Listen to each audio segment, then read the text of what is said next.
This is the Aston Martin DBX707 and I'm about to be racing it here at the Las Vegas Formula One Grand Prix track.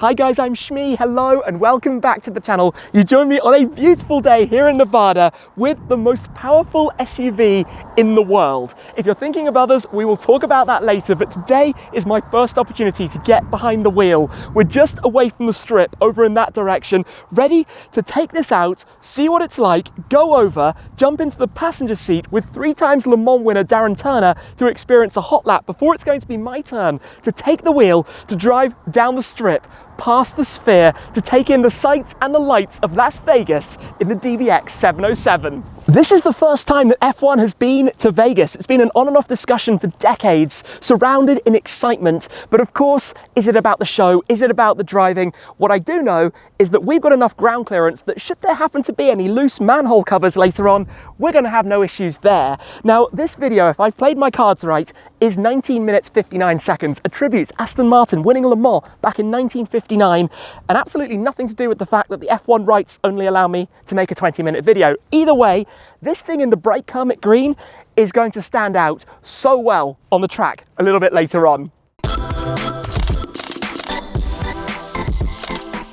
Let's start with a very quick 60-second stats and facts about the DBX707, the upgraded, even sportier version of Aston Martin's DBX SUV that first launched a few years ago. As the name suggests, power is up from the original 550 to 707 metric horsepower. That's 697 brake horsepower from the 4-litre twin-turbocharged V8, but now with new turbochargers, software updates and other components as well. We have a new look to the car. Take in this enormous grille at the front end. In fact, 27% enlarged cooling area to help with keeping temperatures in check of the car that boasts a top speed of 193 miles per hour and 0 to 60, which is dispatched in only just over 3 seconds. We've got the 23-inch wheels on here, a permanent all-wheel drive setup, a new 9-speed gearbox derived from Mercedes-AMG, but plenty of visual cues. For example, the carbon fiber lip spoiler up at the top, the significantly beefed up diffuser at the back, the quad exhaust tailpipes with the new Sport Plus driving mode, and plenty of sound from the 8-cylinder engine as well. So there's a lot to take in from the outside and the in, but we need to hop in here, drive over towards the strip and go get set up for what's happening later. Come and step in. We've got the familiar Aston Martin door handles. Inside we're greeted by the leather, the carbon fiber for the central tunnel, all of the details that you have for the seat inlays, and like I mentioned, some new driving modes controlled through this new selector in the very center. First up then, let's press the button at the top and get this started.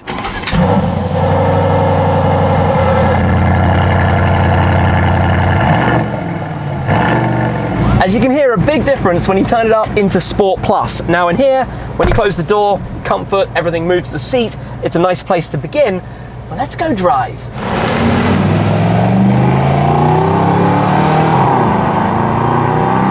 There is no denying that this thing sounds seriously cool. This is an SUV, and we need to talk about, when I say it's the most powerful SUV, the other cars that could potentially be in that segment. Of course, you have the Ferrari Purosangue, which by Ferrari's own definition is an FUV, a Ferrari utility vehicle, not an SUV at all. You have the Tesla Model X, the Plaid, which of course has more power, but it's more an MPV than it is an SUV in the more traditional off-roading sense of the word. I apologize for the low sun. It's going to be going down. We're going to be driving later on under the night lights, but this is my warm-up, my familiarization session to the DBX707. I drove the DBX itself a couple of years ago, out in Dubai as it happens, and I wasn't the biggest fan, I have to confess. I didn't gel with the car instantaneously, but this is the more dynamic, more focused variant, exactly what should be right up my street. I'm not even remotely surprised to have immediately arrived at a traffic jam, but thankfully later on I will be able to drive this car really quite aggressively. As we make our way though, this is where I have things like the ventilated seats, which I have to say work exceptionally well in here.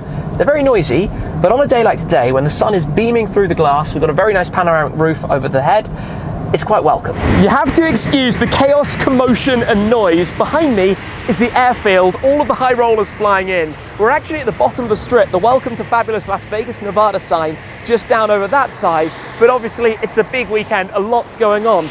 This though is a big car, it's an SUV, the idea being it's practical, you can carry people and luggage, but still have the driving dynamics of an Aston GT, like the DB12. Of course, we have rear seats, it's a 5-seater, 5-door. I love the carbon back front seats, and the rear is finished in the same high quality that you find up front. You have soft close as well on the doors. Of course, powerful tailgate, loads of luggage space back here, which you want in your daily driving car, as well as some other technology benefits. You've got folding rear seats and those things, but also with the suspension, press of the button, you can lower down the tail to help lift things in, make it that touch easier. The kind of creature comforts that you want in a daily SUV. Obviously lift it back up or just hop in, get it started, and it will revert to the normal driving position.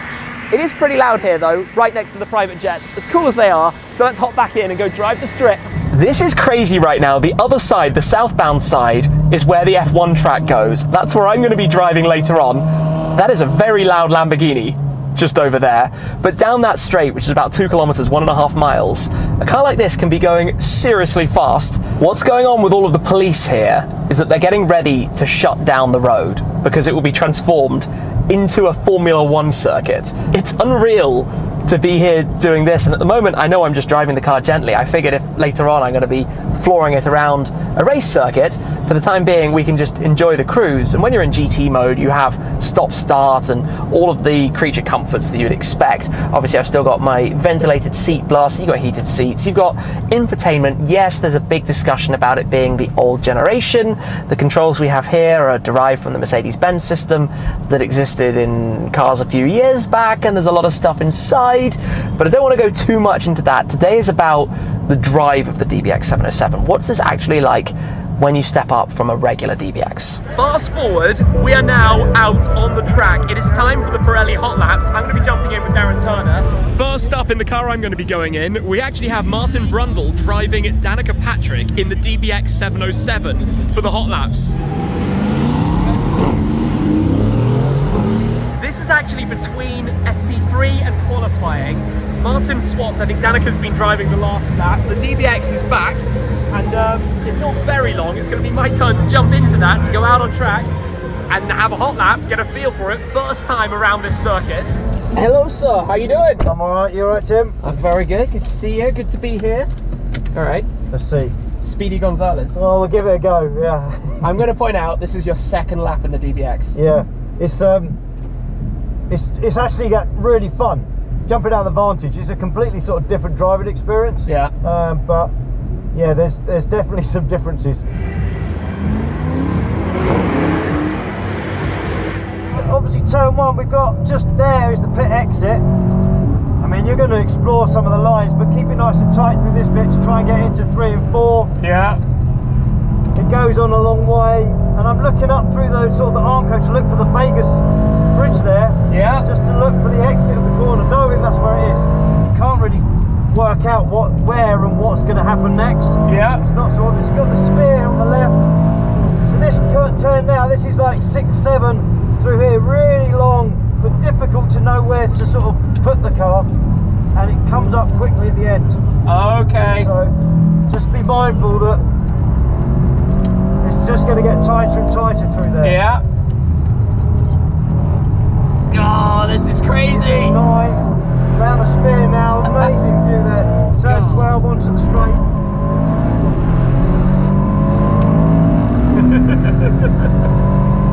So this is the big one.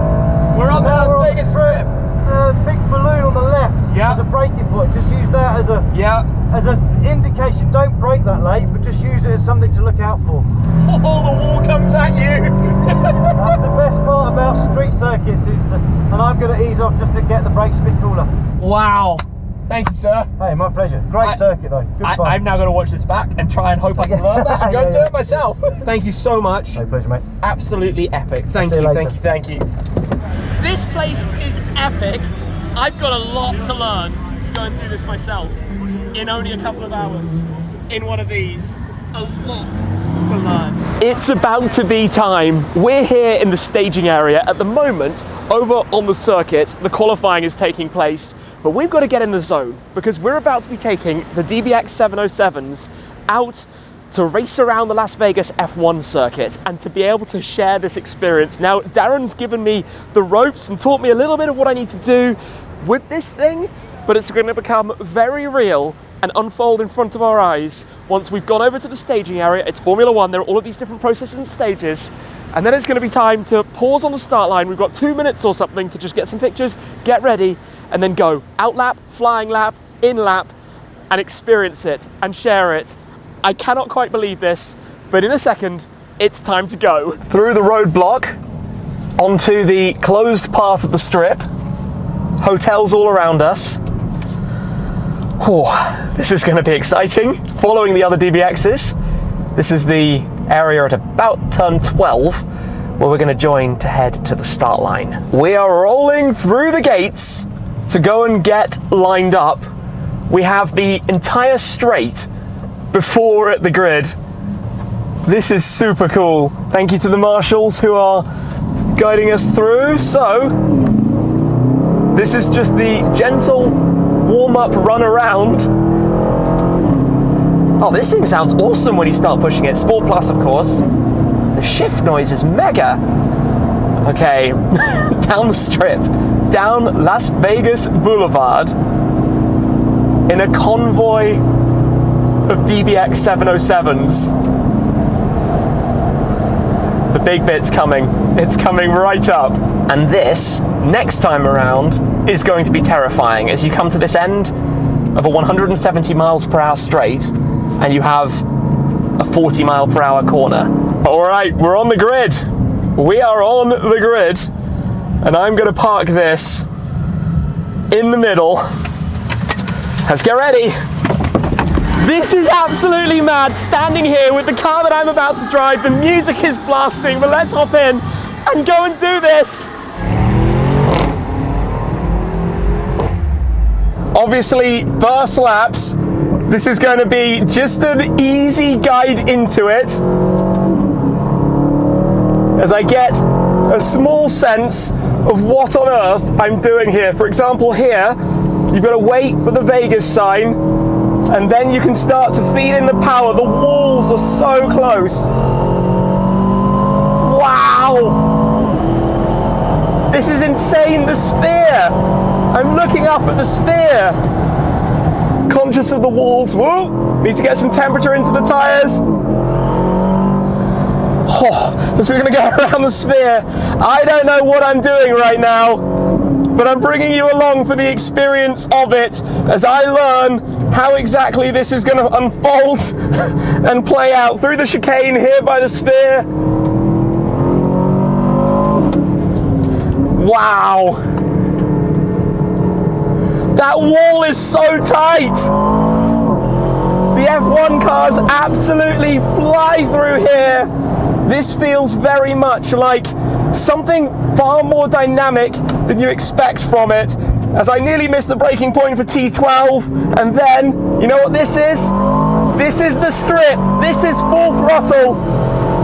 This is going to be 170 odd miles per hour, all the way down. What? I'm legally driving this fast down the Las Vegas Strip.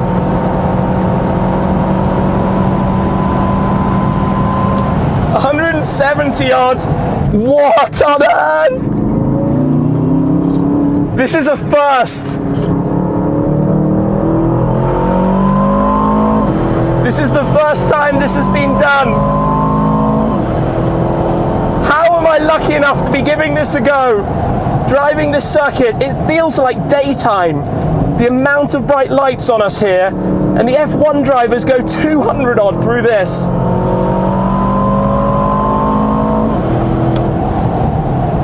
Whoa. Wow. This is where we go around the Sphere. I almost lost my bearings, and I tell you what, with the barriers like this, you really easily get confused where you are. This is a very, very confusing place to drive. As we go in, run on some of the curbs, bring it back to the right, get ready for the straights, this segment back here with the wall, firstly to kick things off. That's as close as I dare go. You can go far quicker through here than I probably realise, but again, let's not put this in a wall. There are a lot of cameras and a lot of people watching, and I would prefer, if I can, to bring this safely home. And this is so slow compared to the F1 cars.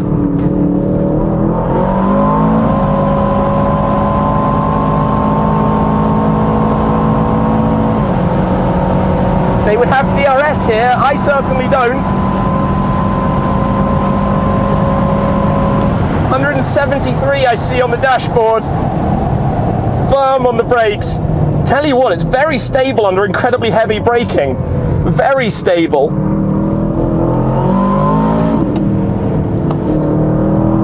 Impressively so. And again, up towards the corner where they go 200 miles per hour through this last corner. There are 17 corners, 6.2 kilometers, just under 4 miles. Can you believe this? As we come now to the cooling lap after these first corners. That was, quite frankly, extraordinary. I have so few words for how epic this has been. I am absolutely mind blown right now by what I've just done and driving it in this. The crazy thing is, you would swear you're in a sports car. You wouldn't even really appreciate that this is an SUV.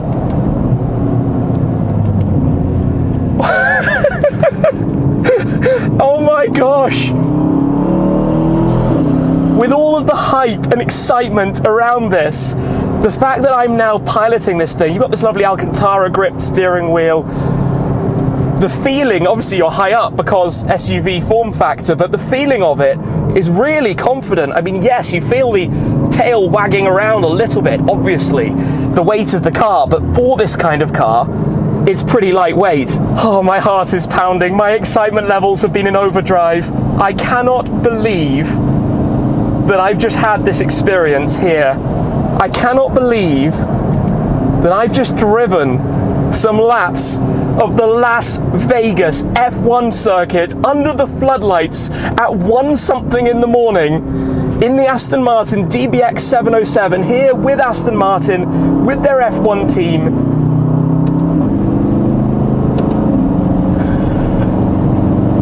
Yes, in so many ways, yes. I'm gonna look back, this is one of the coolest things I've ever done in my life. Like, I've been very lucky and very spoiled to do some amazing stuff, but this is really, really, absolutely up there. A big thank you to everybody at Aston Martin, everybody at F1 who made this possible, and of course to you guys, because without you, this wouldn't happen, and I wouldn't have driven this right now. And I think I've actually just put in a pretty reasonable effort for my first go out, considering the pressure and everything that's involved in it. As I pull in, I wonder where they want to put me.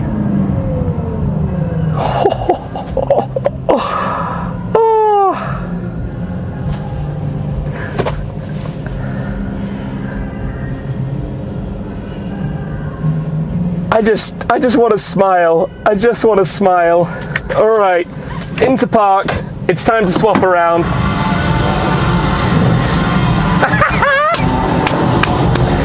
We're now parked right under the light here, and I mean, look at this thing. The Kermit Green just going around that track looked unbelievable. I have so few words. I mean, look at the design of it. I think the new styling for the 707 with the new look of the front grille, the change here, the light signature for the running lights has completely changed from how it was before. It has a lot of presence, and the car is such a big step up. And I mean, we're running on 23-inch wheels as well. That pretty much wraps it up for today. You can probably tell by the smile on my face how I don't know what the words are. I don't know what the words are. Just thank you to everyone involved to go and drive that car at the inaugural Las Vegas Formula One Grand Prix, to head out and push it to 170 something miles per hour down the Las Vegas Strip. That doesn't happen every day. I need to go and take a moment to comprehend this, but thank you again. It's been unreal. This car has transformed what the DBX was before, and it's been so good for today's drive. Wow, just wow. Thanks again, and I'll see you guys very soon. Cheers.